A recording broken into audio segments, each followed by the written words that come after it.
3 clicks. That was all I had left in the magazine. Just 3 rounds of 5. 56 between me and the thing dragging its feet down the corrugated steel hallway. The air down here doesn't smell like the woods outside. It smells like ozone, stale recycled oxygen, and copper. That sharp, metallic tang of old blood that never really scrubs out of concrete.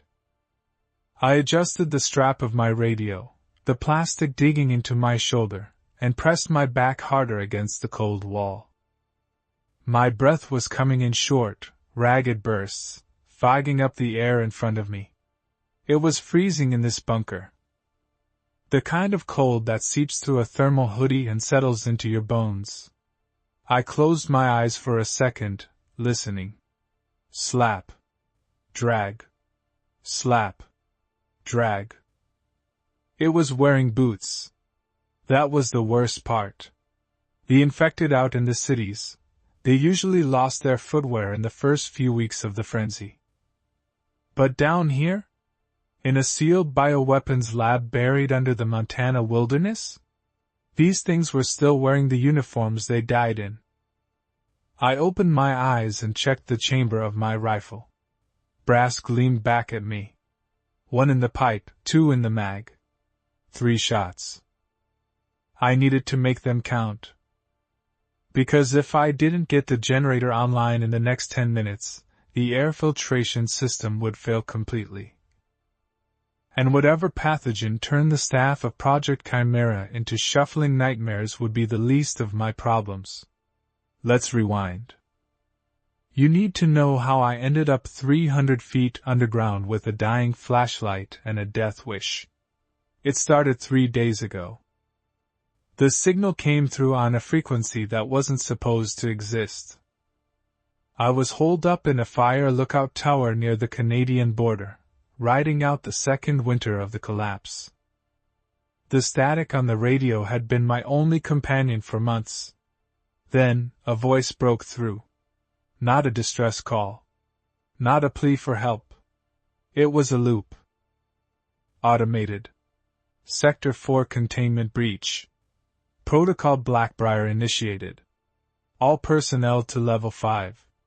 It gave coordinates. Coordinates that pointed to a patch of deep forest marked on my maps as a geological survey site. I packed light. My tan tactical vest, enough rations for 3 days, my rifle, and a pry bar. The hike took me through dense pine thickets that hadn't seen a human soul in years. The silence of the woods used to be peaceful. Now, it's just heavy. Every snapping twig sounds like a gunshot. When I found the entrance, it wasn't hidden. It was blown open. A massive blast door, 3 feet of reinforced steel, bent outward like someone had punched it from the inside. That should have been my first red flag. If something had the force to bend blast-proof steel, my rifle wasn't going to do much. But curiosity is a dangerous thing in the apocalypse. I squeezed through the gap in the metal. The transition was instant. From the scent of pine needles and damp earth to the sterile, dead air of the facility. The emergency lights were still flickering, casting long, dancing shadows against the walls. The sign in the lobby read United States Department of Defense Biological Research Division. Below that, spray-painted in red, were the words, "God can't see US here." I moved deeper. Level 1 was administration.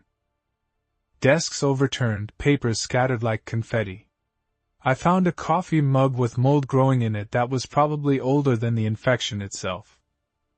Level 2 was distinct. The clicking of my boots on the linoleum echoed too far. I found the first body near the elevator shaft. A guard. He had taken the easy way out. His sidearm was still in his hand. I didn't touch him. You don't loot the dead in a place like this unless you have to. Bad juju. The elevator cables were cut, so I took the stairs. 5 flights down into the dark. The air got colder with every step. By the time I hit level 3, I could see my breath. Level 3 was habitation. Dorms. Cafeteria. This is where they lived. And this is where they died. I found a datapad in one of the bunks. It still had charge. The last entry was a video file. I played it.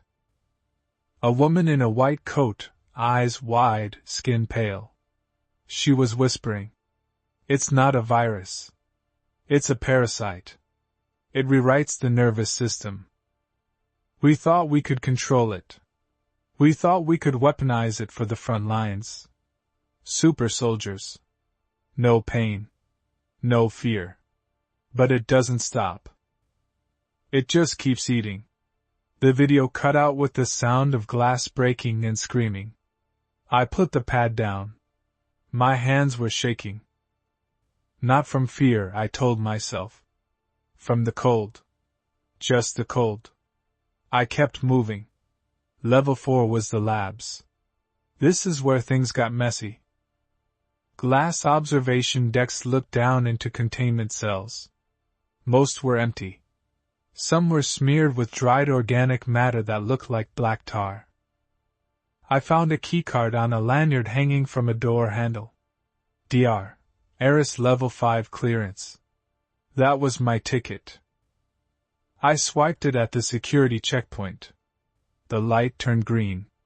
The hiss of the hydraulic seal releasing made me jump. I pushed the door open. And that's when the smell hit me. Rot. But not just rot. It smelled like electricity and burned hair. Level 5 was the reactor core and the primary containment vault. The heart of the beast. The lights down here weren't emergency red. They were blue. UV lights. Sterilization mode. It made everything look surreal, like a bad dream. I saw the generator at the far end of the catwalk. It was smoking. If I could reset the breakers, I could get the main power back. I could access the mainframe.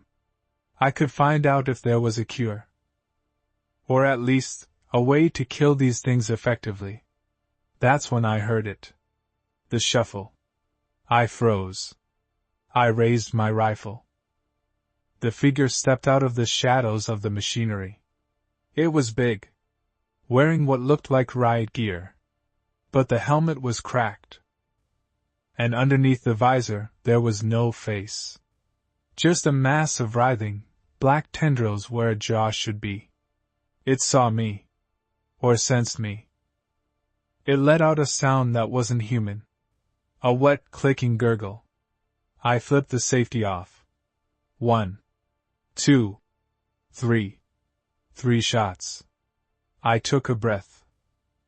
Come on, you ugly bastard, I whispered. The thing charged.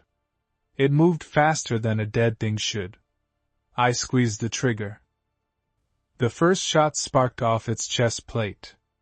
The recoil dug into my shoulder. I adjusted my aim. Headshot or bust. The second shot took out the visor. Black ichor sprayed the air. It didn't stop. It was 10 feet away. 5. I lined up the last shot. Aimed for the mass of tendrils. And pulled the trigger. The heavy, reinforced wheel of the blast door groaned in protest. A screech of metal against metal that echoed through the silent forest like a dying animal. I froze, waiting for the inevitable shambling horde to come rushing out of the undergrowth, attracted by the noise, but the woods remained still. Too still. I slipped through the opening, the airlock hissing as the seal broke, releasing a rush of stagnant, recycled air that smelled of ozone and ancient copper. My flashlight beam cut through the gloom, dancing over dust motes that had hung suspended for years. This wasn't a shelter. The markings on the wall, a stylized double helix wrapped in barbed wire, confirmed the rumors I'd traded 3 cans of peaches for. This was a Chironix containment site. A bioweapon lab. And where there were labs, there were supplies. The initial corridor was a grave. Not a mass grave, but a combat zone. Bodies in black tactical gear lay strewn across the linoleum, their skeletons picked clean but their equipment largely untouched. I knelt by a soldier whose skull had been crushed by something with immense force, ignoring the gruesome geometry of the bone to focus on his vest. My hands moved with the practiced efficiency of a scavenger. 2 magazines for a standard-issue carbine, a combat knife with a serrated spine, and a jagged, heavy-duty gas mask. I swapped my cracked civilian model for the military-grade hardware, the seal tightening against my face with a reassuring snap. The filter indicator showed green. Good. The air down here tasted wrong, metallic and thick, like static electricity on the tongue.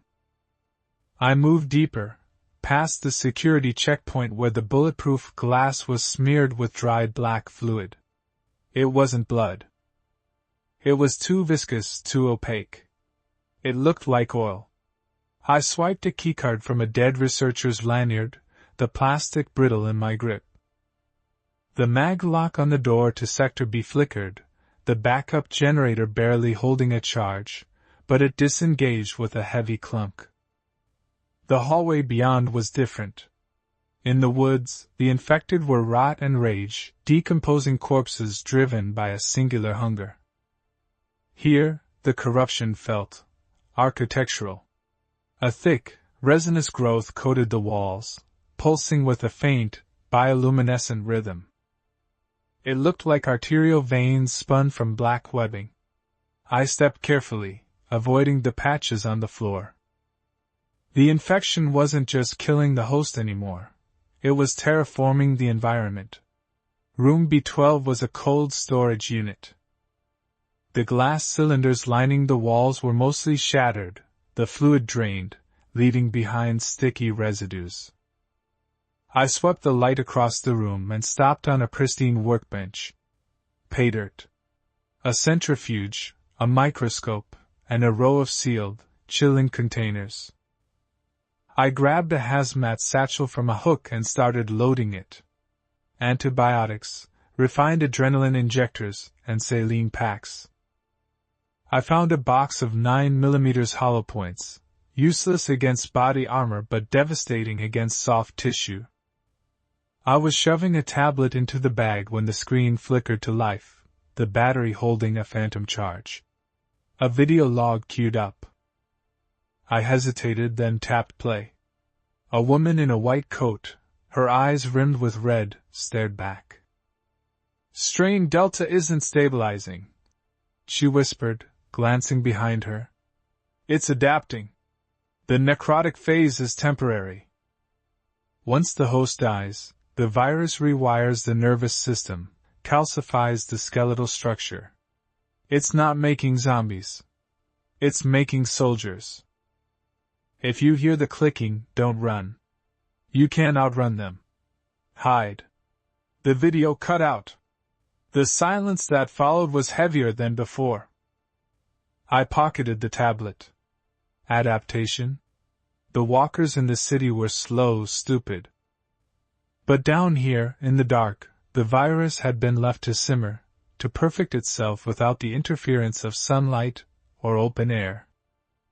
I adjusted the strap of my rifle, the weight of it suddenly feeling insufficient.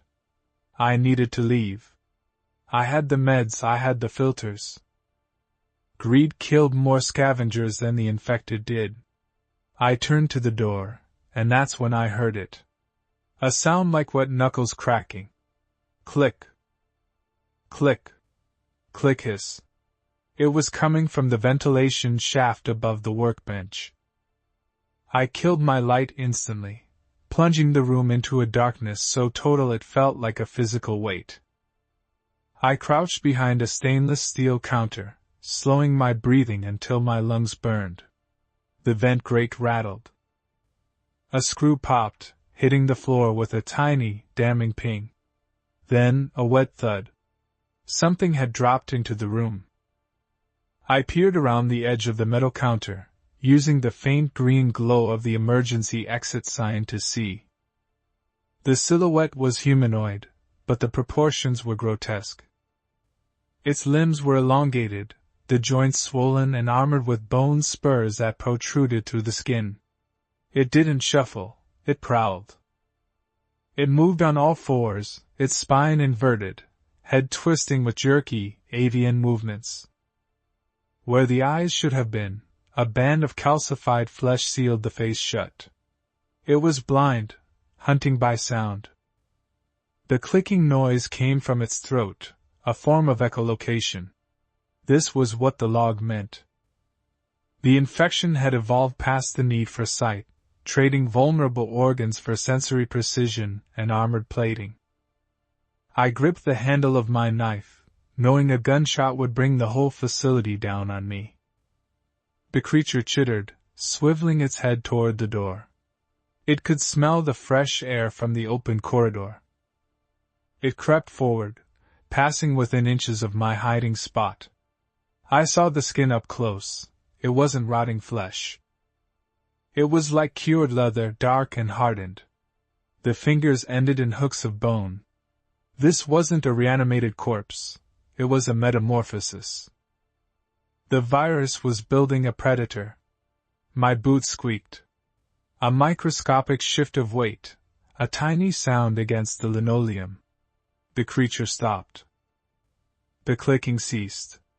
It went perfectly still, vibrating with tension. I didn't breathe. I didn't blink. Then, it shrieked, a sound of pure, high-frequency distortion that shattered the remaining glass speakers in the room. It lunged. I threw myself backward as the bone hooks raked the steel counter, sparking furiously. I scrambled to my feet, abandoning stealth, raising the rifle. The muzzle flash illuminated the room in a strobe light horror show. I fired 3 rounds into its chest. The bullets impacted with wet thuds, but the creature didn't fall. The calcified ribcage shattered, absorbing the kinetic energy, but the beast kept coming. It was fast, unnaturally so. It leaped, pinning me against the wall. The smell was ammonia and sulfur. Its jaws unhinged, revealing rows of needle teeth designed to tear, not chew. I jammed the barrel of the rifle into its open mouth and pulled the trigger. The back of its head exploded in a spray of black ichor. The creature went limp, dead weight pressing me down. I shoved it off, gasping, my heart hammering against my ribs like a trapped bird. The screech had been a signal. From the corridor, I heard an answering chorus. A dozen clicks. A dozen shrieks. I didn't loot the body. I didn't check for samples. I ran. I sprinted back through the corridor, my boots slipping on the black resin that now seemed to pulse faster, agitated by the violence. The shadows behind me were alive.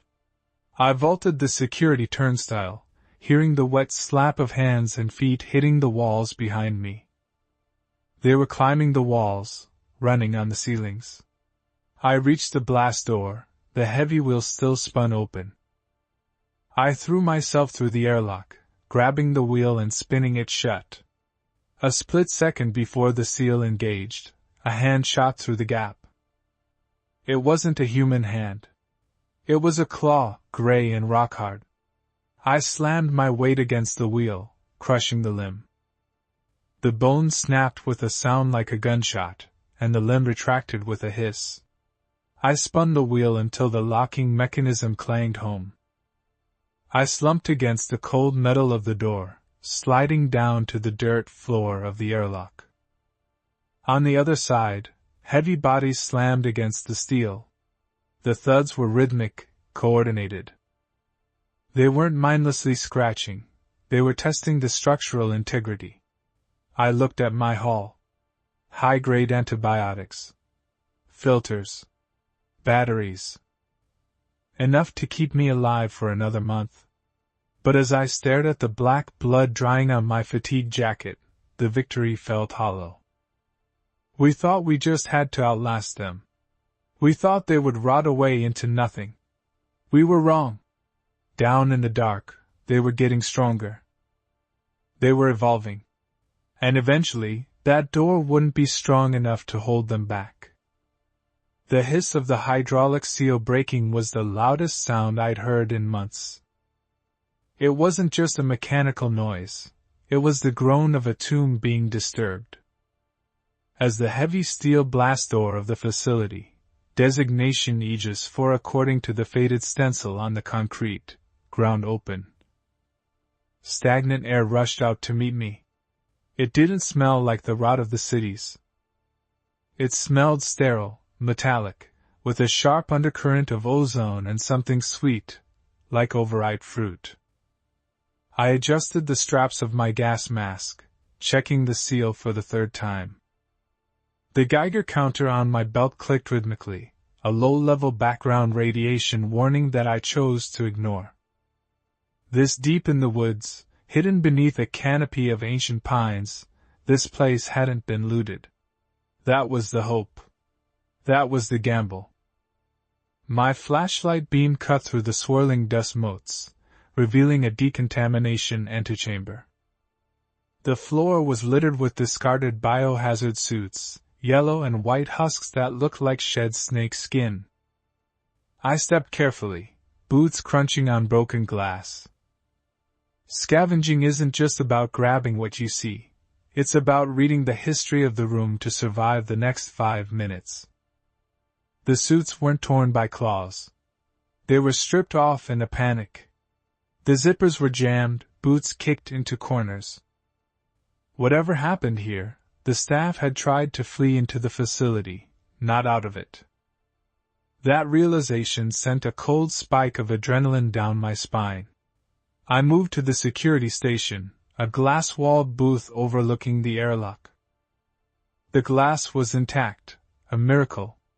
Inside, a skeletal figure sat slumped over a console, a dried pool of black ichor staining the desk.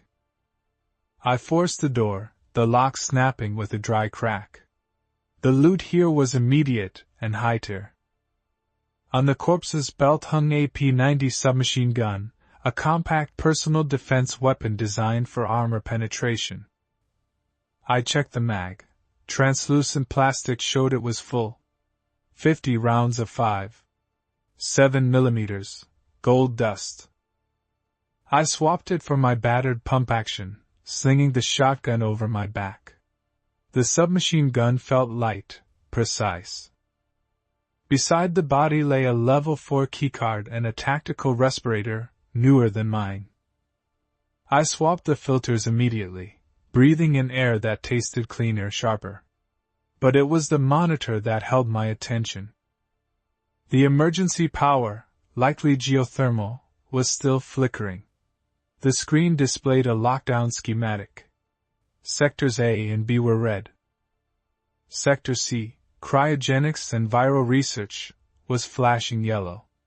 Containment breach, variant Delta. The log entries were gibberish, frantic typing that devolved into repeating patterns of letters, but one phrase stood out. Highlighted in the final entry, asterisk. It doesn't kill the host anymore. It rebuilds it. Asterisk. I pushed deeper, moving past the airlock into the main corridor. Here, the sterile white aesthetic of the lab began to warp. The evolution of the infection wasn't just theory, it was architectural. A thick gray webbing, like hardened resin or calcified mycelium, coated the corners of the hallway. It pulsed faintly. I reached out with a gloved hand to touch a patch of it near a vent. It was hard as stone but warm. The virus was terraforming the building. This wasn't just zombies. The bioweapon had gone into overdrive, turning the facility itself into an extension of the hive. I needed medical supplies. The infirmary was listed on the wall directory, 2 levels down. The stairwell was blocked by the gray growth, forcing me to pry open the elevator doors and rappel down the shaft. The darkness below was absolute. As I descended, I heard it, not the moaning of the shambles I dealt with in the city, but a clicking sound. Sharp. Echolocation. I hit the floor of level 2 with a soft thud, weapon raised. The infirmary doors were blasted off their hinges. Inside, the scene was a slaughterhouse frozen in time, but the bodies were wrong. I approached a gurney. The cadaver on it had fused with the metal. Bone spurs had erupted through the skin, interlacing with the steel rails of the bed. The skull was elongated, the jaw split into mandibles. This was the variant Delta. The infection was armor-plating the dead. My 9mm sidearm would have been useless against this. I gripped the P90 tighter. I began to scavenge, my movements fast and fluid. Adrenaline made my hands shake, but muscle memory took over. I swept the cabinets. Most of the standard antibiotics were degraded, useless powder. But in a locked, refrigerated safe, I found the prize. 4 ampoules of epinephrine and a box of broad-spectrum antivirals labeled experimental suppressive only. It wasn't a cure, but it could buy time.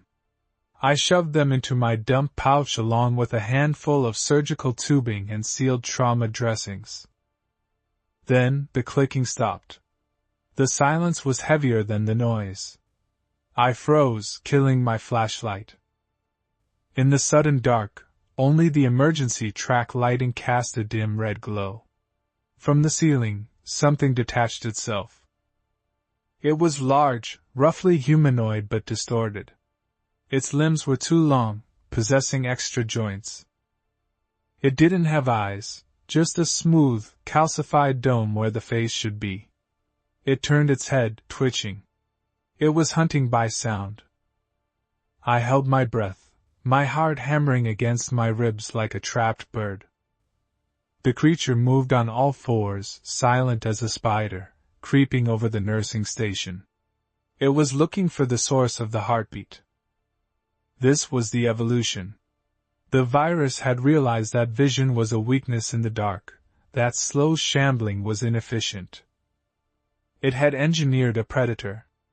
I needed a distraction. I unclipped a flare from my belt. The friction cap scrape would be loud, but the light might confuse it. I ripped the cap. The hiss was deafening in the quiet. The creature shrieked, a sound like tearing metal, and lunged. I threw the flare into the hallway and rolled right. The creature scrambled after the heat source, its claws gouging deep furrows in the linoleum. I didn't wait. I raised the P90 and squeezed the trigger. The weapon buzzed, a high rate of fire shredder. The round sparked off the creature's back plating at first, ricocheting wildly, but I adjusted my aim, targeting the softer tissue at the joints and the neck. Black blood sprayed the walls. The thing thrashed, screeching again, turning back toward me with impossible speed. It leaped. I dropped to my back, sliding under the gurney I had inspected earlier, and fired upward. The bullets chewed through its abdomen, finally hitting something vital, or structural. It collapsed, twitching, a mass of wire muscle and bone collapsing on top of the steel bed frame. I scrambled out from under the weight, gasping for air. The smell of copper and burnt propellant choked the room. I didn't stop to examine the kill. If there was one, there were more. I ran toward the cryo labs. The layout in my head said there was a freight elevator there, a secondary exit. As I moved through the shattered remnants of the lab, I saw rows of tanks. Inside them were more of the creatures, floating in suspension fluid. They weren't failed experiments. They were the product. The military hadn't been trying to cure the virus. They had been trying to weaponize the evolution. They wanted super soldiers, and they got monsters. I reached the heavy blast doors of Sector C. They were sealed, but the control panel was active. I swiped the keycard I'd taken from the dead guard. Access granted? Inside, it wasn't a lab. It was an armory. Racks of pristine gear, untouched by the chaos outside. Thermal optics, high-grade body armor, explosives. And in the center, a hardened briefcase with a biohazard symbol and a single word 0. I grabbed the case. My pack was heavy, my body bruised, but the haul was legendary. The facility groaned around me, the walls vibrating. The hive was waking up. I racked the charging handle of the P-90. The scavenging was done. Now came the escape. The hydraulic hiss of the blast door unsealing was the loudest sound I had heard in 6 months. It cut through the silence of the deep woods like a scream, sending a flock of mutated crows scattering from the canopy above. I held my breath, gripping the cold steel of the pry bar, waiting for the rush of rot that usually accompanied opening a tomb. But the air that drifted out wasn't the smell of death. It was sterile. It smelled of ozone, recycled oxygen, and the sharp chemical bite of bleach. The emergency power was still running on a low cycle, casting the decontamination chamber in a rhythmic, pulsing crimson light. I stepped inside, the heavy door groaning as it slid shut behind me, sealing me in. I was committed now. If the power failed while I was down here, this concrete bunker would become my casket. I clicked on my tactical light, the beam cutting through the floating dust motes. The complex was massive, a sprawling subterranean hive of concrete and reinforced glass buried beneath the forest floor. The map in the lobby identified it as the Aegis Viral Research Facility, a name that sounded hopeful but felt like a lie. My boots squeaked on the linoleum as I moved past the reception desk. The body of a security guard sat in a chair, slumped over, a pristine hole through his temple and a service pistol on the floor. He had opted out early. I checked his pockets, a half-empty pack of gum, a keycard, and a loaded magazine for a 9mm. I took it all. Scavenging isn't about dignity, it's about mathematics. 1 extra mag equals 3 more dead Zeds, which equals 1 more day of breathing. Moving deeper, the facility transitioned from administrative beige to clinical white. I swept the locker rooms first. This was the goldmine for gear. I pried open locker after locker, the metal screeching in the quiet.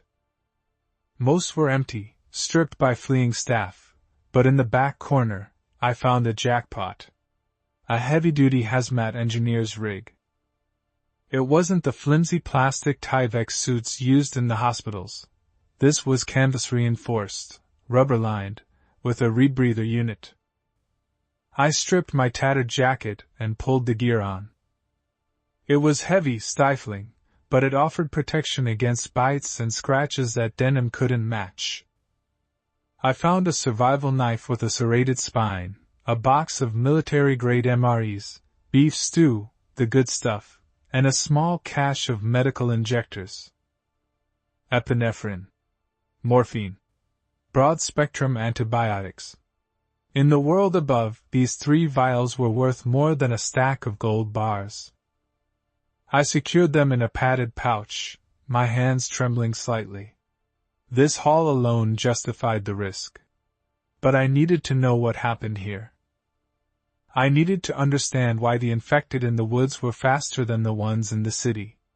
I moved toward the labs, swiping the dead guard's keycard. The reader chirped, and the magnetic locks disengaged. The air grew colder as I descended into Sector 4, viral propagation. The lighting here was different, UV blue strips designed to kill airborne pathogens. It gave everything a ghostly, underwater appearance. The labs were a slaughterhouse of science. Glass beakers shattered on the floor, papers strewn like confetti. But it was the containment units that stopped me dead in my tracks. Rows of cylindrical tanks, 10 feet tall, filled with a viscous, amber fluid. Inside them were the specimens. I wiped the condensation from the glass of the nearest tank and felt my stomach drop. The thing floating inside wasn't a standard infected.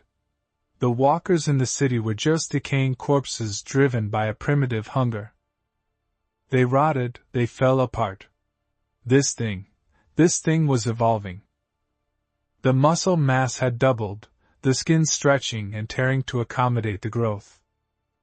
Bone spurs protruded from its shoulders and forearms, forming natural jagged armor. Its jaw was unhinged, split down the middle like a snake, lined with rows of needle teeth. I moved to the console next to the tank, my fingers hovering over the dusty keyboard. The last entry was dated 3 weeks ago. Subject 89 Delta. The log read. Hyperaggressive mutation observed. The pathogen is no longer just reanimating necrotic tissue, it is rewriting the host's genetic structure. It is optimizing. We observed calcification of the dermis, bulletproof skin. We observed pack tactics. They are communicating. I stepped back, the breath catching in my throat. Communicating. The groans and shrieks in the woods weren't just noise. They were commands. I looked down the row of tanks. Tank 3 was empty. The glass wasn't broken from the outside, it was shattered from the inside.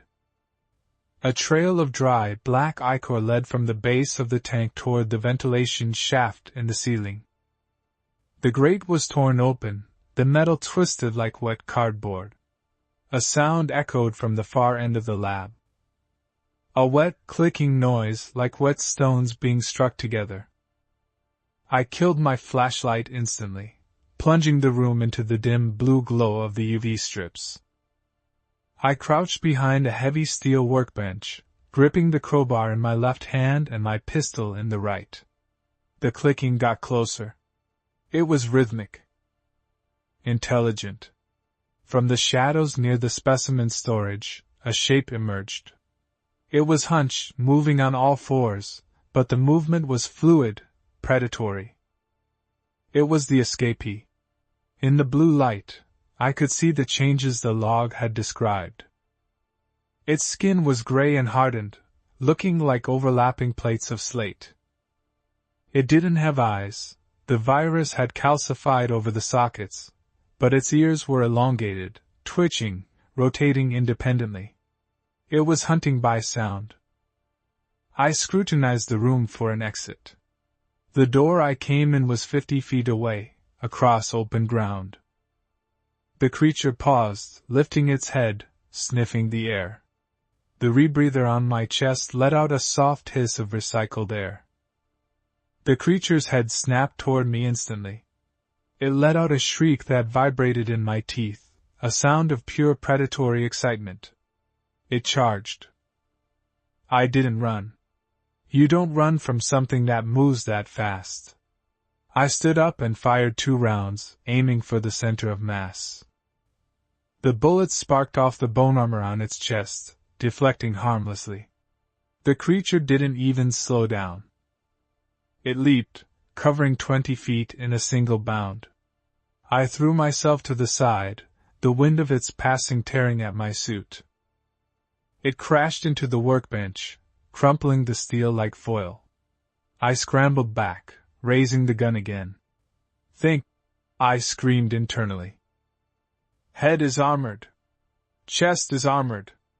It turned, saliva dripping from the split jaw. It prepared to spring again. I saw the soft tissue. The joints.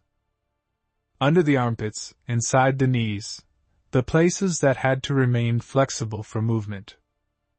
As it lunged, I dropped to my knees, sliding across the slick floor. I fired upward. 1, 2, 3 shots. The first missed, the second hit the shoulder plate, but the third buried itself in the soft, exposed flesh of its underarm, punching into the cluster of nerves and arteries beneath. The creature crashed to the floor, thrashing and screaming, a human sound, distorted by layers of mutation. It spun, trying to locate me, but the arm was useless, dragging on the ground. I didn't wait. I scrambled up, holstered the gun, and gripped the crowbar with both hands. Before it could reorient, I brought the hooked end down with every ounce of desperate strength I possessed, driving it into the base of the skull where the spine met the neck, the one place the armor plates had a gap. There was a sickening crunch, and the creature went limp, twitching spasmodically. I stood over it, chest heaving, the adrenaline flooding my system so hard my vision blurred. I looked at the corpse. The bone plates were thick, organic ceramics. The virus was building tanks. I grabbed a sample vial from the counter, used the knife to scrape some of the black slime from the creature's wound, and sealed it. If there was anyone left out there, scientists, military, resistance, they needed to know. The zombies weren't just walking dead anymore. They were the larval stage of something much worse. I sprinted back through the lab, grabbing a hard drive from the main server bank on the way out. The noise of the fight would have drawn attention. The ventilation shafts above me rattled. More were coming. I hit the airlock, slamming the button. The hydraulic door seemed to take hours to close. Through the narrowing gap, I saw shadows dropping from the ceiling tiles in the distance, loping toward me with that same terrifying, fluid grace. The door sealed with a thud. I was alone in the decontamination chamber again. I checked my gear. The food was secure.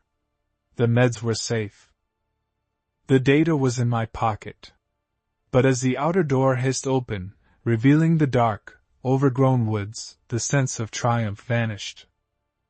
The forest was silent, but it felt different now. I wasn't just walking through a graveyard anymore. I was walking through a nursery. And the children were hungry. The hydraulic hiss of the blast door was the loudest sound I'd heard in months. It didn't open all the way, jamming with a metallic shriek that echoed down the unlit corridor, leaving a gap just wide enough to squeeze through. I killed the flashlight for a moment, letting my eyes adjust to the gloom, listening. Nothing but the low, rhythmic thrum of a failing ventilation system deep in the bowels of the facility. The air escaping the lab smelled sterile but wrong, like bleach masking the heavy, wet scent of copper and spoiled meat. I slipped through the gap, the jagged metal snagging on my tactical vest, and brought my weapon up. The beam of my light cut through the dust motes, revealing a reception area that looked like a tomb frozen in 1999. Shattered glass crunched under my boots, a sound that set my teeth on edge. I moved to the security desk first. Scavenging isn't about grabbing everything, it's about grabbing the right things. I ignored the scattered papers and smashed mugs, focusing on the tactical potential. Under the desk, next to the skeletal remains of a guard still clutching a radio, I found a heavy-duty mag light and a box of lithium batteries.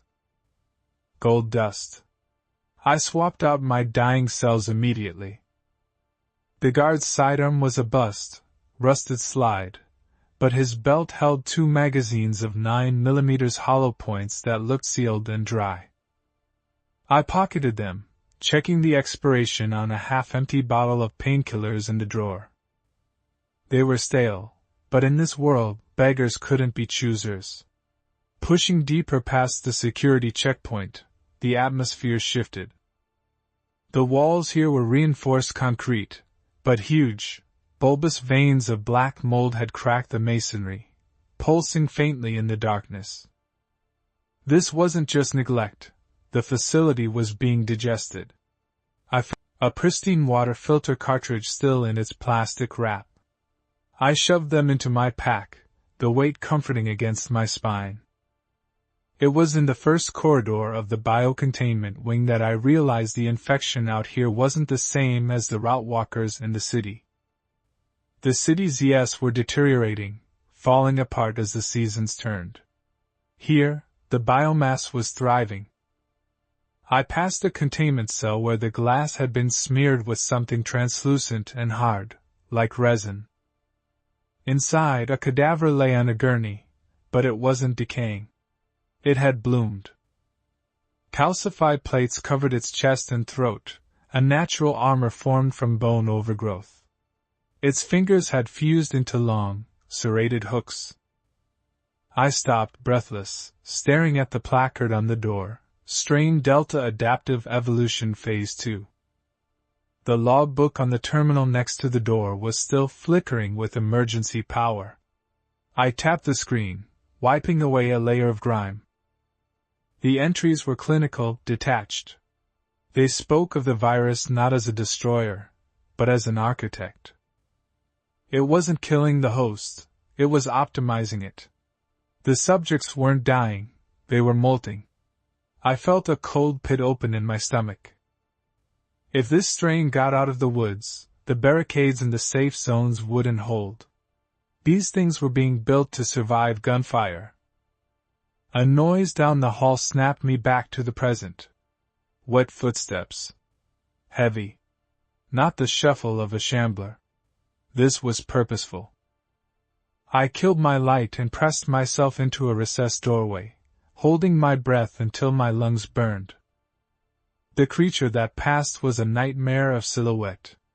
It was tall, hunched over, its silhouette broken by jagged spikes erupting from its shoulders. It didn't groan. It clicked, a rapid, echolocation sound. It was hunting. It paused near the containment cell I had just examined, sniffing the air. The armor on its back shifted like tectonic plates. It was blind, the virus having sealed its eyes beneath bone to protect the brain, relying entirely on sound and smell. I gripped my knife, knowing a gunshot would bring the whole facility down on me. I waited for an eternity. Finally, it chattered something low and guttural before moving on toward the ventilation shaft.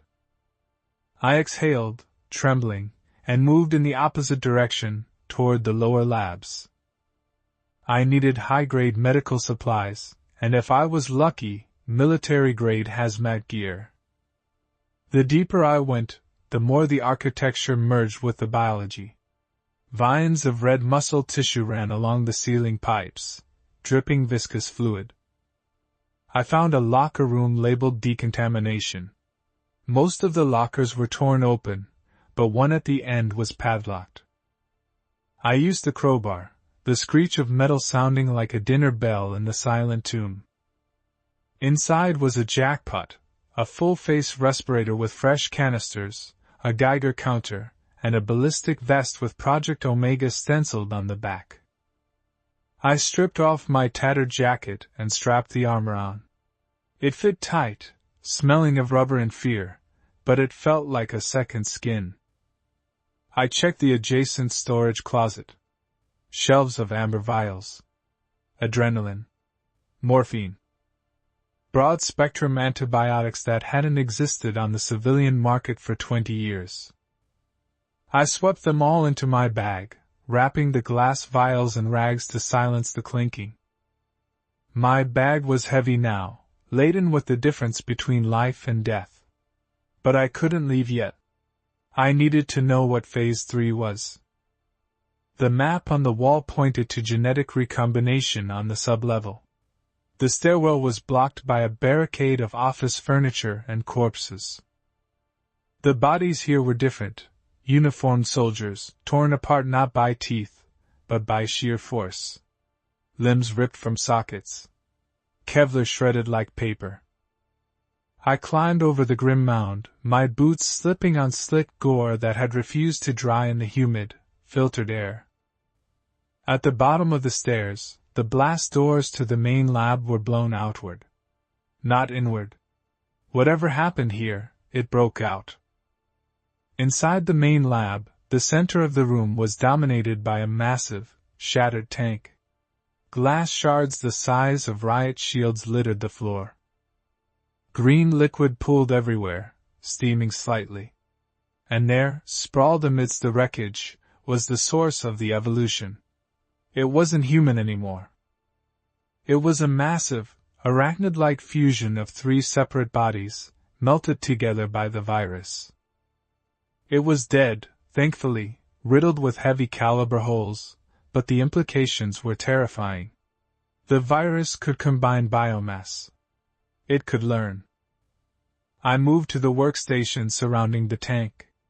I found a hard drive plugged into the main server. Field deployment data. I yanked it out. If there was a cure, or at least a weakness, it might be on this drive. As I pocketed it, the facility's speakers crackled to life. A pre-recorded voice, distorted by time and decay, echoed through the chamber. Containment breach detected. Sterilization protocol initiated. T-10 minutes to incineration. Panic, cold and sharp, spiked in my chest. Incineration. The vents above me slammed shut with a clang. The air pressure dropped.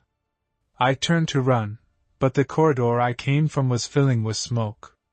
I had to find the emergency exit. I sprinted through the lab, vaulting over overturned tables. The Phase 2 creatures, the blind, armored ones, were waking up. I could hear the clicking rising from the shadows, a chorus of insectoid chatter. I didn't bother with stealth anymore. I raised my rifle and fired at the first shape that lunged from the gloom. The bullet sparked off its boneplate chest before one found the soft tissue of its neck. It shrieked, a sound that vibrated in my molars. I shoulder-checked a door marked emergency egress and stumbled into a maintenance tunnel. The heat was rising. I could feel the rumble of the furnaces firing up beneath the floor. I ran until my lungs tasted like blood. The tunnel sloped upward, the air growing cooler, smelling of pine and rain. I burst out of a drainage pipe into the deep woods, collapsing onto the wet moss. Behind me, the ground shook. A muffled boom resonated from deep underground, followed by a plume of black smoke venting from the hidden chimneys of the bunker. The lab was gone, or at least the lower levels were. I lay there for a long time, clutching the hard drive and the bag of meds.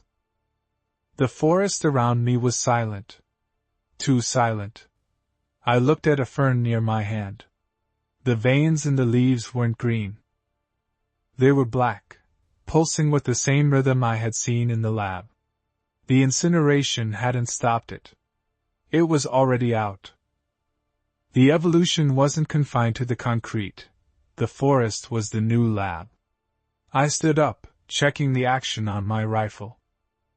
The survival game just changed. The scavenge was good, but the war was just beginning. The hydraulic hiss of the decontamination chamber signaled the point of no return. As the heavy steel door sealed behind me, the air shifted. The humidity of the deep woods was replaced by the sterile, recycled chill of the facility. Though underneath the scent of ozone and disinfectant lay the undeniable, copper tang of old blood. My flashlight beam cut through the stagnant dust motes, illuminating a corridor that stretched into darkness, lined with shattered safety glass and overturned gurneys. This wasn't just a research station, it was a tomb for the hubris of the old world. I adjusted the strap of my scavenge tactical pack, checking the weight. It was too light. I needed antibiotics, localized anesthetic, and ammunition, but mostly, I needed to understand why the infected in this sector were different. The first room was a security checkpoint, the glass booth spiderwebbed with impact fractures. I vaulted the counter, boots crunching on spent shell casings, 56 mm, military grade. Someone had made a stand here, and based on the smear of dried black ichor trailing toward the vents, they hadn't won. I forced open a rusted locker. Jackpot. A pristine P90 submachine gun magazine, though no gun, and a box of flare rounds. I shoved them into my pouch. In the corner of the booth, a skeletal hand clutched a keycard labeled Bio-Containment, Level 4. I pried the plastic from the rigid fingers. The bone didn't snap, it bent. I paused, shining the light closer. The phalanges weren't just bone anymore. They were coated in a pearlescent, gray calcification, fusing the joints together. Even in death, the infection continued to work, hardening the hosts, turning them into something durable. This was the first sign of the evolution I feared. Moving deeper, the facility's layout shifted from administrative to industrial. The walls here were reinforced concrete, stamped with warning hazards. I swept the beam across a lab labeled Vector Analysis. The door was ajar. Inside, the scavenging was rich but grim. Vials of centrifuged blood sat in a broken cooler, useless now, but the medical cabinets were untouched. I swept armfuls of gauze, saline drips, and a sealed box of epinephrine injectors into my bag. These were worth more than gold in the settlements. On a central stainless steel table lay a corpse, dissected. It wasn't human. Not anymore. The chest cavity had been splayed open, revealing not organs, but a dense, fibrous fungal network that had replaced the lungs. The heart was enlarged, black and muscular, twice the size of a normal human's. Notes were scrawled on a whiteboard nearby. Subject 82. Strain epsilon. Hyperadrenal response. Photosensitivity decreased. Dermal calcification, 40%. They weren't just rotting walkers here. The virus was engineering them. It was optimizing. A sound skittered through the ventilation duct above, not a moan, but a clicking, insect-like and rhythmic. I killed my light instantly, plunging the lab into suffocating darkness. I held my breath, listening to the movement. It was heavy, metallic, claws on galvanized steel. It passed over me, moving toward the hallway. I waited a full minute before risking the red filter on my flashlight. Stealth was no longer optional. It was survival. I crept back into the hallway, moving toward the lower levels where the heavy containment doors waited. The keycard worked with a dying beep, and the doors shuddered open just enough for me to squeeze through. The atmosphere in the lower level was heavy, damp. Roots from the forest above had pierced the ceiling here, hanging like grotesque chandeliers, but the fungus clinging to them was bioluminescent, casting a sickly violet glow over the walkway. This was the epicenter. I approached a row of supply crates stamped with the hazard symbol. I pried the lid off one with my knife. Sealed MREs, water purification tablets, and, miraculously, a box of suppressors. I screwed one onto my pistol immediately. The noise discipline was paramount. Then I saw it. Standing at the end of the gantry, facing away from me. It was huge, easily 7 feet tall. The standard shambler had an atrophied musculature, but this thing was bullied with tumors that had hardened into natural armor plates. Spikes of bone protruded from its shoulders and spine. It was a tank variant, but evolved. It didn't breathe. It wheezed through gills in its neck. I needed to get past it to reach the server room. I picked up a glass beaker from a nearby table and hurled it into the chasm below. The shatter echoed like a gunshot. The creature whipped around with terrifying speed, snarling, a sound like grinding stones. It vaulted over the railing, plummeting into the dark to investigate the noise. Its agility was wrong. It shouldn't be that fast. I sprinted. The soles of my boots slapped against the metal grating as I rushed the server room door. I jammed the keycard in, but the reader sparked. Dead. Damn it. I unslung my pry bar, jamming it into the seam of the door, leaning my entire body weight into it. Metal screeched against metal. Behind me, the climbing sounds of the creature returned. It was coming back up. The door popped with a groan, sliding open a foot. I squeezed through, scraping my tactical vest, and kicked a heavy wedge under it just as a massive, calcified fist slammed against the steel from the outside.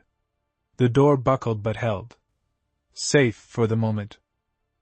The server room was humming on backup power. The air was cool. I wasn't here for the computers, though. I was here for the corpse in the corner, the head of security. He was slumped against the main terminal, a high-caliber revolver in his lap and a duffel bag at his feet. I checked the gun, fully loaded. A distinct upgrade. I unzipped the bag.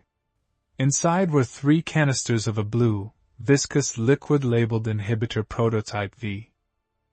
Not a cure, but a weapon. A way to slow them down. Alongside the vials lay a tablet. I powered it on. The screen flickered to life, displaying a video log. The man in the corner, alive, terrified, stared back at me from the screen. "It's not a virus," he whispered to the camera, his eyes darting off-screen. "It's a terraforming agent. It's rebuilding them. We thought the dead were coming back, but they aren't dead. They are hatching. The ones outside, the slow ones? They are just the larval stage. If you find this, burn the facility.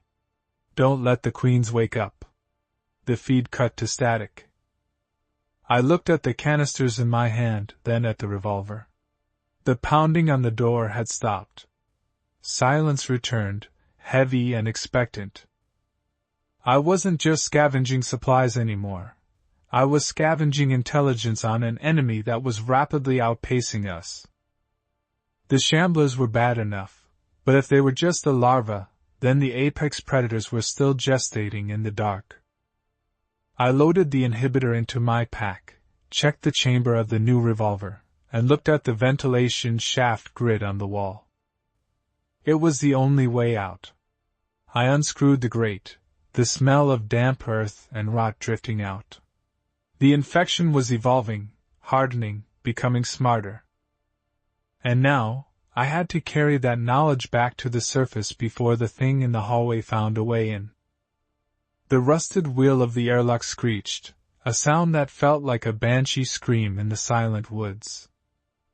I froze, knuckles white against the cold iron, waiting for the inevitable shuffle of footsteps from the tree line. Nothing. Just the wind rattling the skeletal branches of the pines. I pushed harder. The seal broke with a hiss of pressurized air that smelled of ozone, stale copper, and something sweeter, like rotting lilies. This wasn't just a bunker. The markings on the heavy blast door, a stylized double helix wrapped in barbed wire, confirmed the rumors I'd tracked across 3 state lines. Project Ethelgard. The place where the end of the world was manufactured, bottled, and accidentally dropped. I stepped inside, my boots crunching on broken glass. The heavy door groaned shut behind me, sealing the world away. I clicked my flashlight on, the beam cutting through the gloom, illuminating a reception area that looked frozen in time. Dust motes danced in the light, thick and heavy. My first priority was filtration. If the airborne strain was still active down here, the primary vector that turned the cities into graveyards in the first week, my standard N95 wasn't going to cut it. I vaulted the security desk, the movement kicking up a cloud of gray powder. I rifled through the drawers, ignoring the mundane office supplies, searching for the distinctive orange of hazard gear. Paperclips, a fading photo of a golden retriever, a shatterproof mug with coffee that had turned into black mold. And there, under a stack of evacuation protocols, a keycard and a suppressed Sig Sauer, loaded, safety on. A lucky find, but the real prize was in the locker behind the chair. A full-face respirator, military-grade M50, with sealed filters. I swapped my rag for the mask, the rubber seal tight against my skin. The air tasted sterile now. Chemical. Safe. I moved deeper, the beam of my light sweeping across the linoleum. The corridor was lined with observation windows. The glass was reinforced, inches thick, designed to stop high-velocity impacts. But as I passed observation room 3, I stopped. The glass wasn't broken, but it was etched. Deep, frantic scratches marred the inside surface, gouged by something harder than bone. I shone the light inside. No bodies. Just blood splatters that had dried into black, flaky patterns on the ceiling. Not the floor, the ceiling. That should have been my first warning. The infection out here in the wild was predictable. Shamblers, rotters, biters. They were slow, dumb, driven by distinct metabolic hunger. But here, at ground zero, the virus had had time to cook. To iterate. I found the supply closet near the level 2 decontamination zone. The lock was magnetic, dead without power, but a crowbar is a universal key. I jammed the steel claw into the seam and leaned back, grunting as the metal warped and popped. Inside was the scavenge I'd dreamed of for 2 years. Boxes of sterile gauze, broad-spectrum antibiotics, epinephrine injectors, and, miraculously, cases of 5.56mm ammo that hadn't been exposed to the humidity of the woods. I loaded my pack, the weight comforting, stacking the magazines carefully to avoid rattle. It was greed that made me push for level 3. It's always greed. Level 3 was the viral cultivation wing. As I descended the stairwell, the temperature dropped 10 degrees. The air handling units were dead, but a low, rhythmic thrum vibrated through the floor plates. Emergency power? Or something else? I stepped into the main lab. Rows of containment tubes stretched into the darkness. Most were smashed, the glass shards littering the floor like diamonds. One was intact. Inside floated a subject. It wasn't human anymore. The skin had turned a translucent gray, pulling tight over bones that had thickened, spurring outward into natural armor. The jaw was gone, replaced by a mandible split in 3 sections.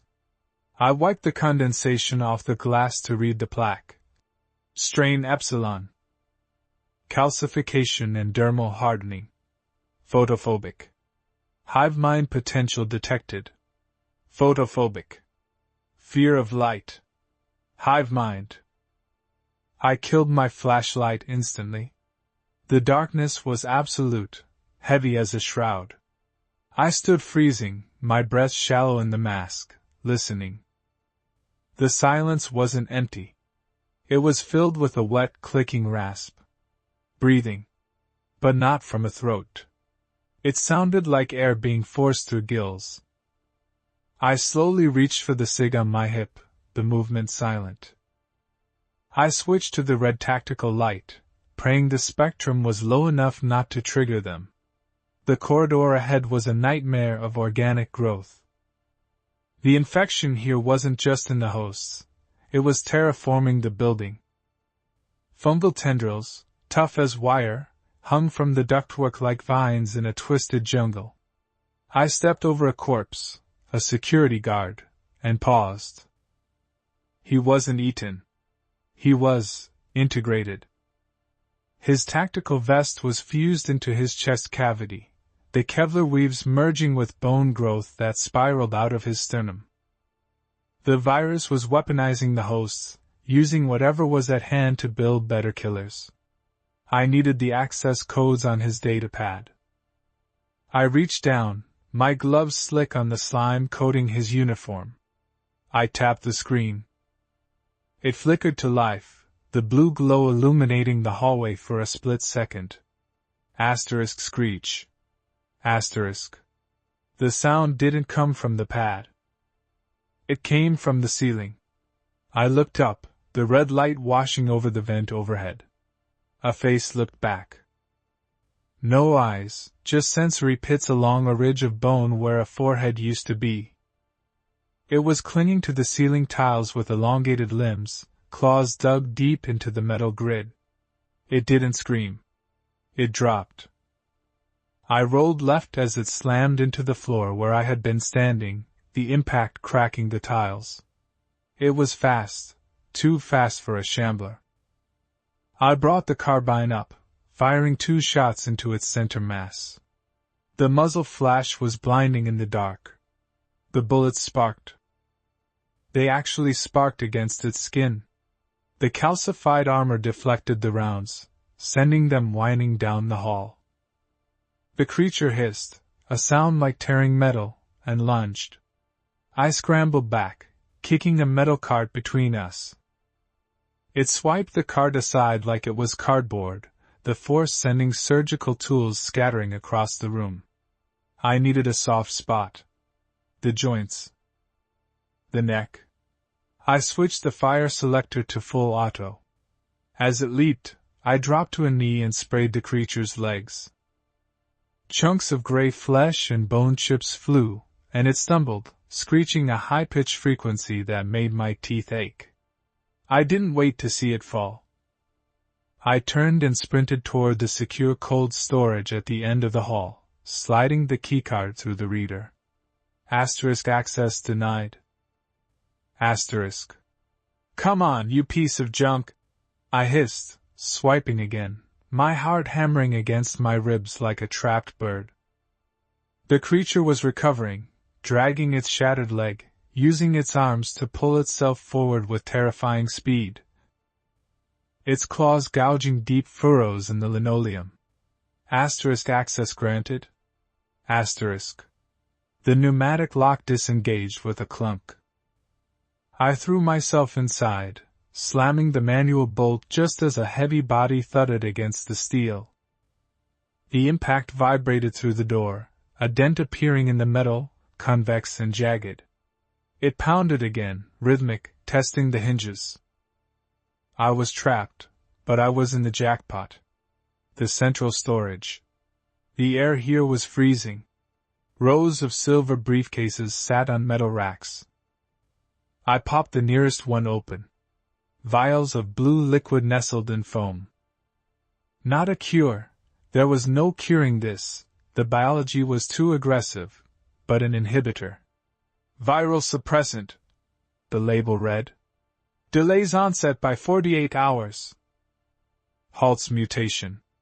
In a world where a scratch meant death in 10 minutes, this was liquid gold. This was a second chance.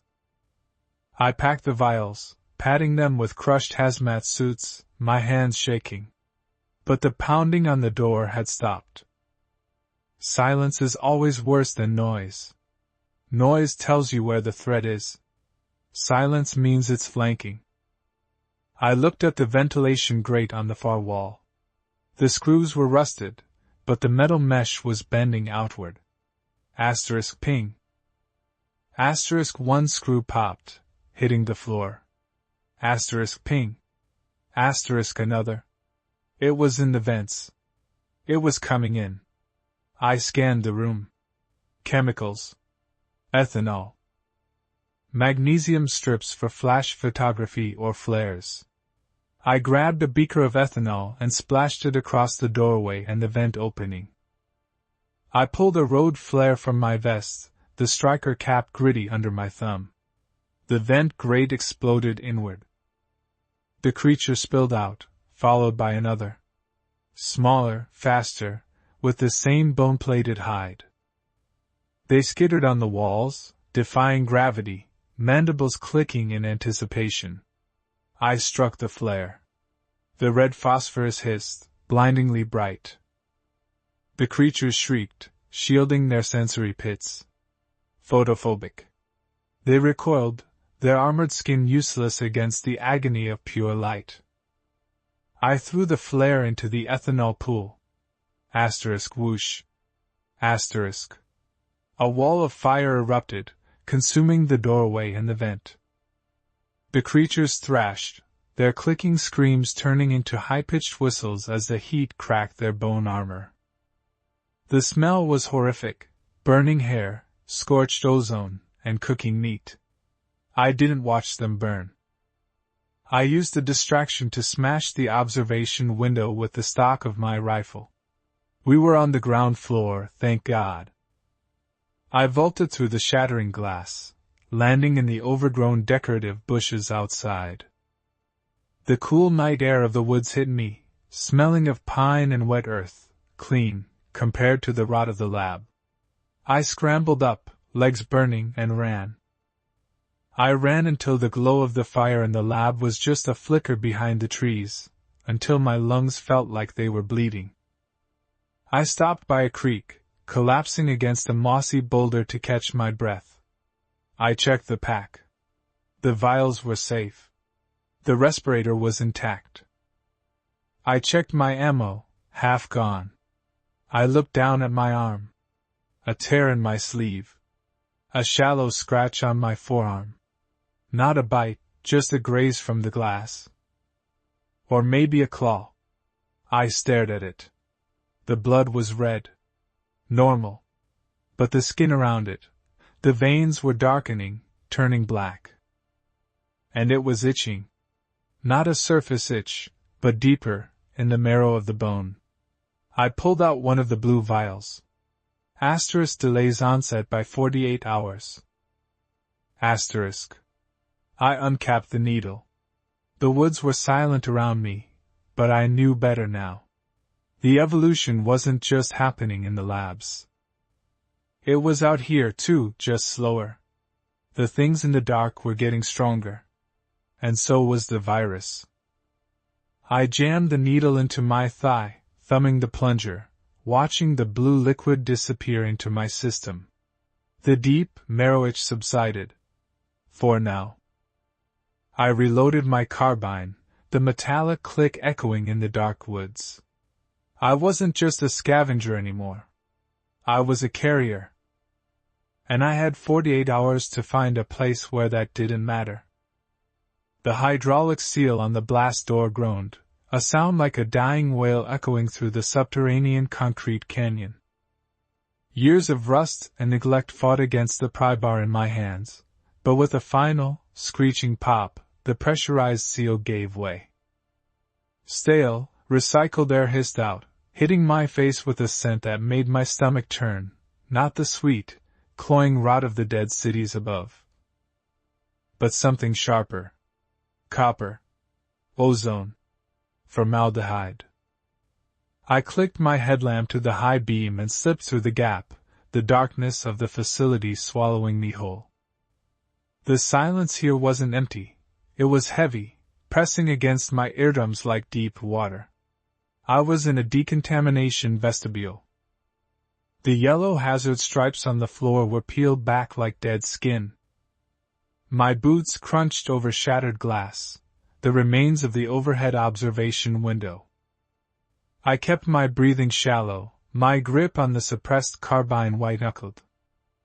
Scavenging in the deep woods was a death sentence usually, but finding a site like this was the lottery. If the rumors were true, this wasn't just a hospital or a FEMA camp. This was a Genesis site. The womb of the plague. I moved to the lockers lining the left wall. Most were dented inward, as if something had tried to punch through them from the outside. I bypassed the battered ones and used my combat knife to wedge open a pristine gray unit. Inside, a skeleton in a shredded lab coat slumped forward. I ignored the remains and patted down the pockets. Keycard, useless without power. A half-pack of desiccated gum. But at the bottom of the locker, wrapped in oilcloth, I found a pristine Glock 17 and 3 magazines. Standard issue for facility security. I checked the slide. It moved like it was oiled yesterday. I shoved the weapon into my chest rig. It was a start. The double doors to the main corridor were fused shut by some black, resinous substance. It looked like melted tar, but when I touched it with the tip of my knife, it was hard as concrete. This was the first sign. Up top, the shamblers were just walking corpses, rotting until their muscles snapped. Down here, the biology was different. The virus wasn't just killing the host, it was building something new. I found a maintenance hatch near the floor, the grate already torn away. I crawled through, the claustrophobia tightening around my chest. The vent shaft smelled of burned hair. I dropped down into what looked like a central sorting hub. The emergency lighting system flickered, casting strobe light shadows that danced in my peripheral vision. This room was a goldmine. Rows of supply crates sat on pallets, wrapped in plastic that had mostly survived the years. I holstered the rifle and pulled out my knife, slashing the plastic on the nearest pallet. Maries. Cases of them. Not the civilian relief garbage, but military-grade rations. High-calorie, long shelf life. I loaded as many as my pack would hold, feeling the weight of the bag increase, a burden that felt like salvation. But as I moved to the next pallet, I saw it. The wall behind the crates wasn't concrete anymore. It was pulsating. A thick web of that black resin vein stretched across the surface, throbbing with a slow, rhythmic beat. In the center of the web, a human torso was embedded in the wall, fused at the waist. Its skin had turned a translucent gray, and I could see black fluids pumping through in large arteries. The jaw was unhinged, hanging open, but the eyes were gone. In their place, faceted crystals had grown, glittering in my flashlight beam. This wasn't decay. This was evolution. The Stage 2 theory wasn't a myth. The virus was terraforming the biomass, turning people into organic batteries for some larger hive structure. I backed away, stepping on a loose tile. Asterisk click. Asterisk, the sound was deafening in the silence. The torso on the wall twitched. A low, wet rattle emanated from its open throat. It wasn't a groan, it was a signal. Immediately, a shriek answered from the darkness of the adjacent hallway, a sound that vibrated in my teeth. I didn't wait. I sprinted toward the laboratory signage, my boots slamming on the linoleum. The scavenging run had just turned into a hunt.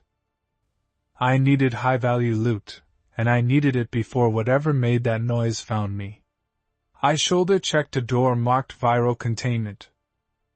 It gave way, spilling me into a room filled with smashed centrifuges and overturned microscopes. I scanned the room frantically. There, a biohazard fridge, the lock blinking with a dying red LED. I used the butt of my rifle to smash the glass panel. The temperature alarm whined, a pathetic, dying sound. Inside were rows of vials. Antiviral prototype batch 89. My heart hammered against my ribs. This was it. The currency of the new world. I grabbed a padded specialized container from the counter and started loading the vials. They were cold to the touch. I managed to secure 6 of them before I heard the skittering. It came from the ceiling. I spun around, raising the carbine. A vent cover crashed to the floor, and something dropped down. It was humanoid, but wrong. Its limbs were elongated, the joints swollen with bone spurs that punched through the skin. It didn't stand, it crouched on all fours like a spider. The face was a mask of bone plating, the eyes completely covered. It was blind, evolved for the darkness of the subterranean labs. The creature clicked its teeth, echolocation. It snapped its head toward me, the bone mask shifting. I squeezed the trigger. Asterisk fut fut fut. Asterisk 3 rounds center mass. The bullets hit with wet thuds, but the creature didn't fall. It screeched and launched itself across the room. I dove to the right, crashing into a stainless steel table. The creature's claws, long and serrated like obsidian knives, gouged deep furrows into the metal where I had been standing a second ago. I scrambled back, knocking over a tray of surgical instruments. The noise was like a dinner bell. The creature whipped around. I aimed for the legs this time, putting a burst into the knee joint. Bone shattered, and it collapsed with a shriek that sounded almost human. While it thrashed, I saw the weak point, the exposed muscle tissue at the neck, where the bone plating hadn't fully fused yet.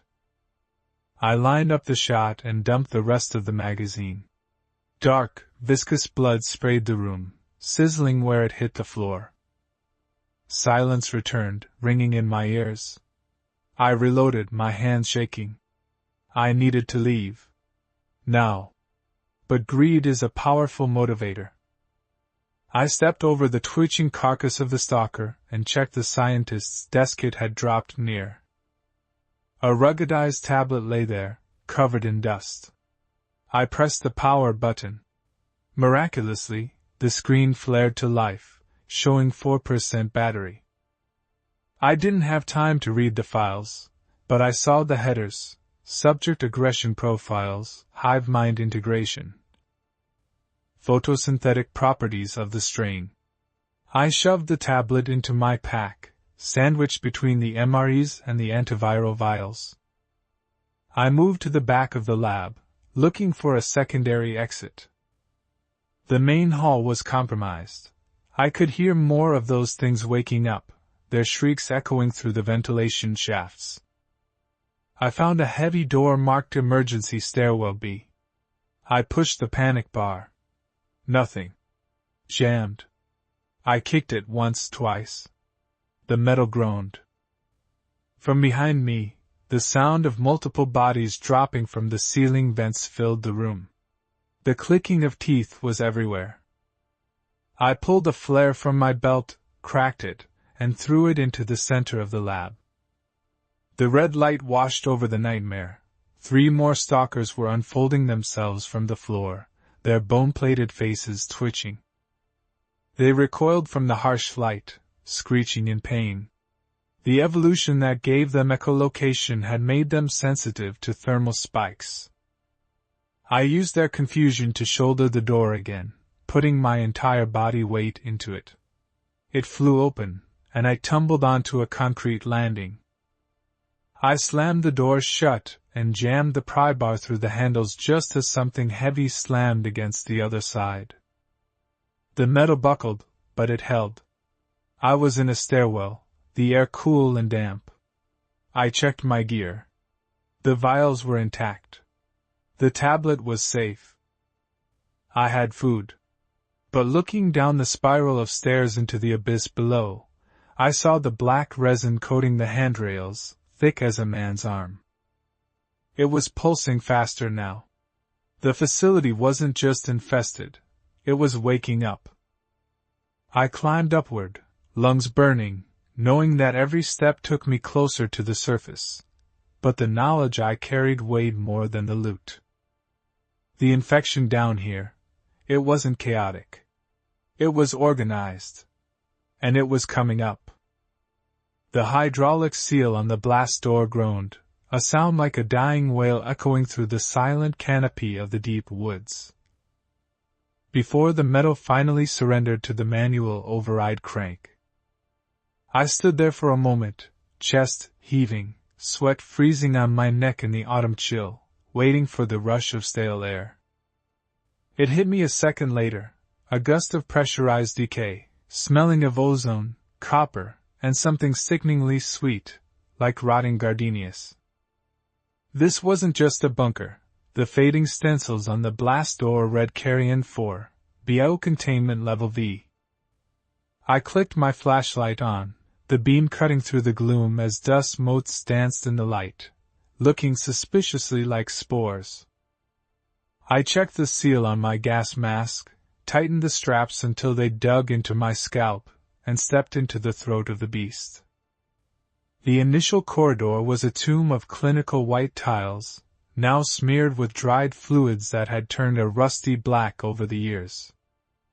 This place hadn't fallen to a riot, it had fallen to a silence. There were no bullet holes in the walls, no barricades of overturned desks. Just bodies. Dressed in hazmat suits that had been torn open from the inside out, they lined the hallway like discarded husks. I knelt by one, my gloves slick on the linoleum. The name tag read Dr. Eris Thorne. His ribcage was splayed open, the bone jagged, but it wasn't scavengers that had done this.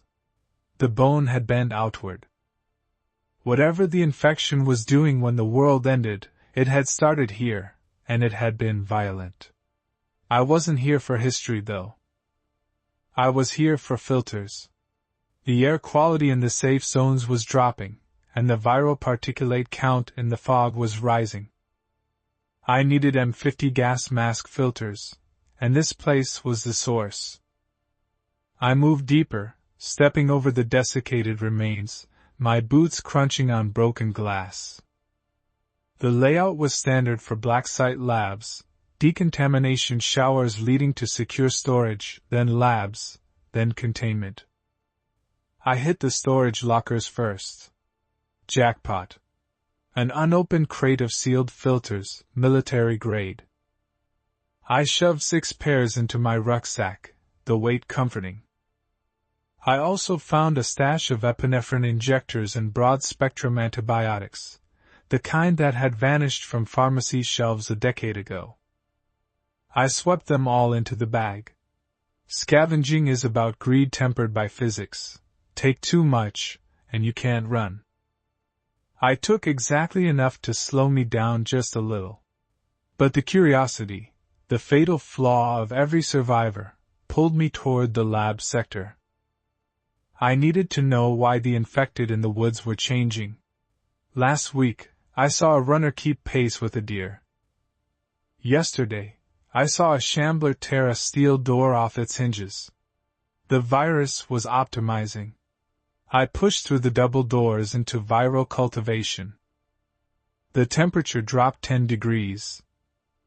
The emergency power was long dead, but the ambient light from the moon filtered through reinforced skylights, casting long, skeletal shadows across the rows of microscopes and centrifuges.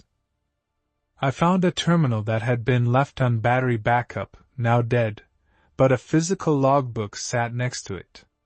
I flipped it open, the pages brittle.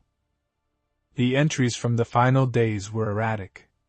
Subject 112 is rejecting the necrosis phase. One entry read, the handwriting shaky. The virus is no longer killing the host cells. It is rewriting the DNA. Calcification of the dermis. Hyperadrenal function. They aren't rotting anymore. They are molting. My blood ran cold. Molting. That explained the piles of dead skin I'd found in the forest. The zombies weren't just walking corpses, they were larvae. And they were beginning to pupate. A noise from the ventilation shaft above froze me.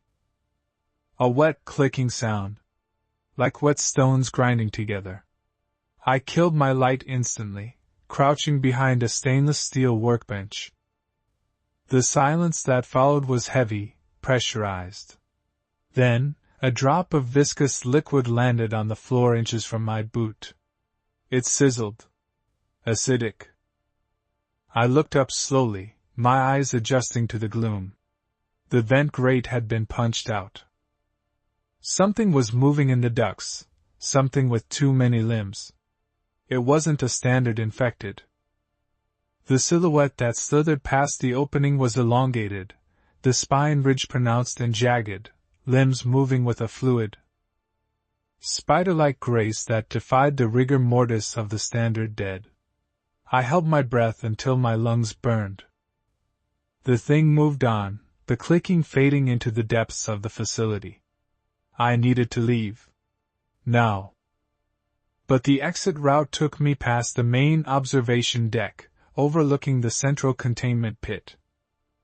As I crept past the shatterproof glass, I couldn't help but look down. The pit was massive, a concrete silo descending hundreds of feet. And it was full. Thousands of them. But they weren't moving. They were standing shoulder to shoulder, heads bowed. Arranged in concentric circles around the massive central structure of biomass that looked like a pulsating heart made of flesh and bone. They were dormant. Hibernating. Waiting. The scale of it shattered my comprehension. We thought we were surviving the apocalypse, but we were just living in the incubation period. The biomass in the center pulsed, a low thrumming vibration that I could feel in my teeth. It was a hive mind. A central processor for the infection. I saw the tendrils of red biological matter snaking up the walls of the silo, connecting the dormant infected to the central mass. They were being fed. Upgraded. I shifted my weight to back away, and my boot crunched on a hidden shard of a petri dish. The sound was a gunshot in a library. Instantly, the pulsing in the pit stopped. 1,000 heads snapped up in perfect unison, looking directly at the observation glass. Their eyes weren't the milky white of the dead, they were a luminescent, predatory yellow. A collective scream rose from the pit, a sound that wasn't human, a frequency that rattled the glass in front of me. The hive had seen me. Panic, cold and sharp, flooded my system. I sprinted. The stealth was over. I scrambled back toward the decontamination zone. The sound of the horde below shifting from a scream to the physical roar of thousands of bodies slamming against metal. I heard the vents above me buckling. The hunters were coming. I burst into the locker room, the weight of the filters slamming against my spine. I didn't check the corners. I just ran for the blast door. Behind me, the ceiling panels in the hallway gave way. A creature dropped to the floor, one of the things from the vents. It stood on 4 limbs, its skin like armored plating, a jaw that unhinged to reveal rows of needle teeth. It shrieked, a high-pitched modulation that made my vision blur. I fumbled for the flare gun on my belt, useless as a weapon, but a distraction. I fired it blindly over my shoulder. The magnesium flare struck the creature in the chest, sizzling against the wet carapace. It didn't kill it, but the blinding red light and the heat made it recoil, thrashing in the narrow corridor. I hit the manual crank of the blast door, spinning it with hysterical strength. The hydraulics whined, slower this time. The gap was widening, but agonizingly slowly. The creature recovered, shaking off the sparks, and lunged. I threw myself through the gap, rolling onto the forest floor just as a clawed hand raked the air where my head had been. I kept rolling, scrambling up the embankment, my breath tearing at my throat. I didn't stop until I was a mile out, deep in the treeline, hidden by the density of the pines. I collapsed against an oak tree, checking my gear. I had the filters. I had the meds. But I had lost the illusion of hope. I looked back toward the hidden entrance of the lab. The woods were silent again, but the silence felt different now. It wasn't empty, it was anticipatory. I pulled the logbook I had stolen out of my pack, clutching it like a holy text. The world needed to know. The infection wasn't random chaos. It was intelligent design. And the prototypes in that lab were waking up. I checked the magazine in my rifle, racked around, and began the long trek back to the settlement. The sun was rising, painting the sky in bruises of purple and red, but all I could see were those yellow eyes staring up from the dark. And the terrifying realization that for the human race, the sun was about to set for the last time. The hydraulic hiss of the airlock cycling was the loudest sound I had heard in 6 months.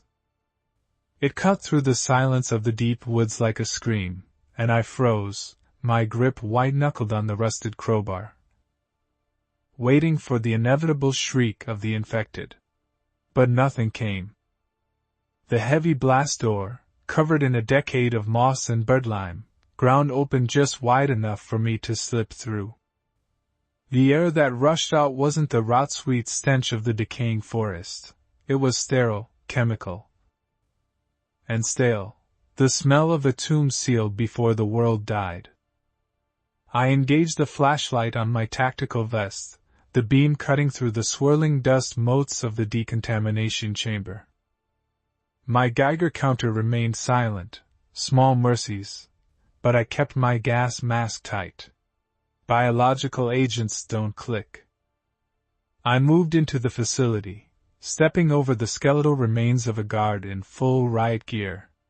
His armor wasn't torn, it was dissolved. The polycarbonate chest plate had been etched away by something acidic, leaving the ribcage beneath exposed and calcified. This was the first sign that the intel was right. The infection out here wasn't just the wandering dead, it was changing. I needed supplies, but more than that, I needed data. The rumors spoke of a synthesis lab on the lower levels, a place where they tried to cure the virus and ended up weaponizing its evolution. I swept the reception area first. The vending machines were smashed, but the security terminal was intact. I jacked in my portable decoder. While the algorithm crunched the encryption, I scavenged. A janitor's closet yielded a box of N95 masks, useless against the spores, but good for trade, and a pristine bottle of bleach. Liquid gold. I poured it into my canteen, dumping the stagnant creek water I'd been nursing. The terminal chirped. Access granted? I pulled the facility map. Biostorage was on sub-level 3. Medical bay on level 2. I headed for the stairs, bypassing the elevators. Elevators are coffins in the apocalypse.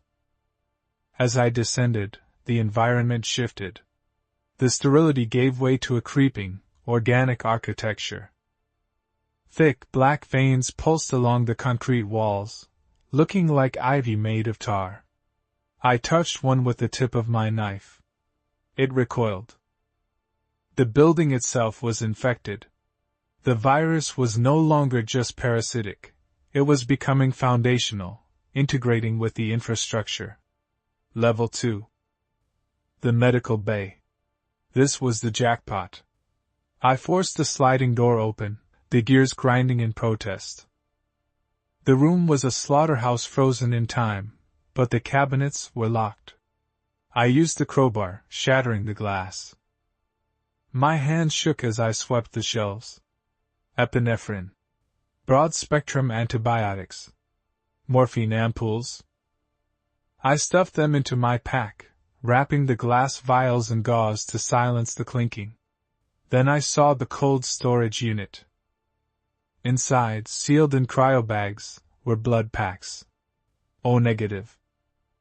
I grabbed 2, knowing they wouldn't last long without refrigeration, but they might buy me or a traitor another day of life. It was then I heard the sound. Not a moan. Not a shuffle. It was a clicking, chattering noise, like wet stones being banged together. I killed my light and crouched behind a tipped gurney. In the hallway, illuminated only by the flickering red of the emergency strobes, a silhouette moved. It wasn't human anymore. It was tall, elongated, its limbs possessing too many joints. The skin had hardened into a carapace, gray and rocky, essentially organic plague mail. It walked on the walls as easily as the floor, its claws digging into the concrete. This was the evolution. The virus had realized the human host was too fragile, so it built a tank. I held my breath, my heart hammering against my ribs like a trapped bird. The creature paused, its head, a featureless dome of calcified bone, twitching. It was blind, sensing through vibration. I didn't dare move. It sniffed the air, a long, bifurcated tongue tasting the staleness, before skittering further down the hall toward the stairwell I had just used. I waited 10 minutes before moving. My objective was sub-level 3. I had to know what they did here. I took the service ladder down the elevator shaft to avoid the stairwell. The shaft was choked with the black vines, and the air grew hot and humid. When I pried the doors open at the bottom, the heat hit me like a physical blow. Sub-level 3 wasn't a lab anymore, it was a hive. The floor was covered in a carpet of fleshy moss. Desks and computers were overgrown with pulsating cysts. But the central mainframe was still running, powered by an independent geothermal backup. I waded through the muck, the squelch of my boots deafening in the quiet. I reached the console and wiped the slime from the screen. The logs were open. Subject 82. The text read. Strain Theta. Adaptation rate, 400%. The subject is no longer rejecting the pathogen. The pathogen is rewriting the host's DNA to survive high kinetic impacts. Armor plating observed. Hive mind communication suspected. My blood ran cold. Hive mind. If one saw me, they all saw me. I fumbled for a flash drive, jamming it into the port. The download bar crawled. 10%. 20%. Behind me, a glass cylinder shattered. I spun around, weapon raised. One of the containment tubes had burst. A body spilled out, or what used to be a body. It was bloated, fusing with the floor, acting as a node for the black veins. Its eyes opened. They weren't cloudy white. They were glowing, vibrant crimson. It opened its mouth and let out a sound that wasn't a scream, but a signal. A high-frequency shriek that blurred my vision. The download hit 80%. From the ventilation ducts above, the chattering started. Dozens of them. The armored ones. I fired a round into the screaming node on the floor, silencing it, but the damage was done. The facility woke up. The black veins on the walls began to constrict, the room shrinking. 90%. Come on! I hissed, sweat stinging my eyes inside the mask. A vent grate exploded outward, and one of the armored variants dropped to the floor. It was smaller than the one upstairs but faster. It lunged. I sidestepped, swinging the crowbar with everything I had. The steel connected with its shoulder, jarring my arm to the bone, but the carapace didn't crack. It just chipped. The creature backhanded me, sending me flying into a rack of test tubes. Pain exploded in my side. 100%. Download complete. I snatched the drive, shoved it into my vest, and pulled the pin on a flash bang. I didn't have enough ammo for a war. I rolled the grenade toward the creature and sprinted for the elevator shaft. The bang was deafening, amplified by the enclosed space. The creature screeched, thrashing blindly. I hit the ladder, scrambling up, ignoring the burning in my lungs. Below me, the shaft filled with the sounds of skittering claws. They were coming. I didn't stop at level 2. I didn't stop at the lobby. I vaulted the reception desk, my boots slipping on the polished floor. The black veins in the lobby were thrashing now, trying to snag my ankles. The facility wasn't just housing them, it was part of them. I hit the airlock, slamming the release. The hydraulics whined too slow. Behind me, The inner doors buckled under the force of a dozen bodies slamming against them. The metal groaned, rivets popping like gunshots. The outer door cracked open. I squeezed through, scraping my gear, and tumbled out into the cool night air of the deep woods. I didn't stop. I scrambled up the embankment, hearing the facility door finally give way behind me. I ran until my legs gave out, collapsing into a ravine miles away. I checked the drive. It was safe. I checked my loot. The antibiotics were unbroken. But as I looked down at my leg, I saw it. A small tear in my trousers. A scratch on the skin. And around the cut, the blood wasn't red. It was darkening, tiny black veins branching out, pulsing in time with the forest. The evolution wasn't just in the lab. It was in me.